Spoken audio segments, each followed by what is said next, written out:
আসসালামু আলাইকুম, Ratna family blog থেকে বলছি। তো শুক্রবারের ব্লগটা আমি আপনাদের সাথে শেয়ার করব বলেছিলাম, কিন্তু আমি ঠিক মতন শেয়ার করতে পারিনি, ভিডিও নিতে পারি নাই। তো সন্ধ্যার পরে আমি একটু গিয়েছিলাম আমার হাজব্যান্ডের জন্য একটা মোবাইল দেখতে। তো সেখানে যাওয়ার পরে দেখি মোবাইল মানে দাম যেমন তেমনই, কিন্তু অ্যামাউন্ট কমের জন্য আমি মোবাইলটা কিনতে পারিনি, কিছু টাকা শর্ট ছিল। তো শুক্রবারে দুপুরে আমাদের একটা দাওয়াত ছিল, তো শর্টকাট করে আমি দাওয়াত খেতে চলে গিয়েছি। তো সেই দাওয়াতে আমি এখন আমার রিক্সা উঠে আমি চলে গেলাম। তো আমাদের খোকার মাঠের সামনে একটা মিটিং ছিল, তো পাখা মার্কা।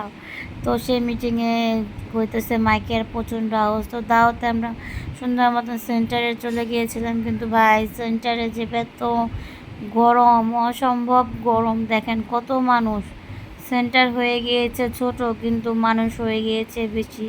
তো এখানে সবাই খাওয়া দাওয়া করার জন্য ব্যস্ত, আত্মীয় স্বজন দিয়ে ভরা এখানে সেন্টারের ভিতরে।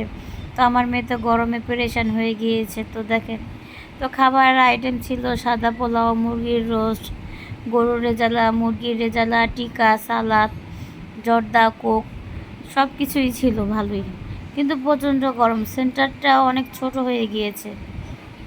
তো সেখানে বইয়ের এখানে যাওয়ার পর আমি একটু ভিডিও নেন, তো সামনে আমি আর যেতে পারিনি।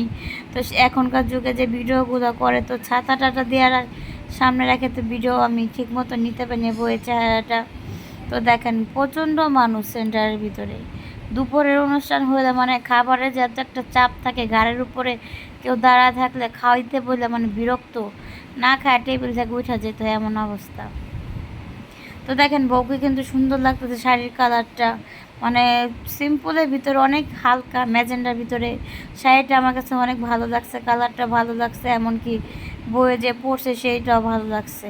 তো যদি আমার ভিডিওটা ভালো লাগে, লাইক, কমেন্ট, শেয়ার, সাবস্ক্রাইব করবেন।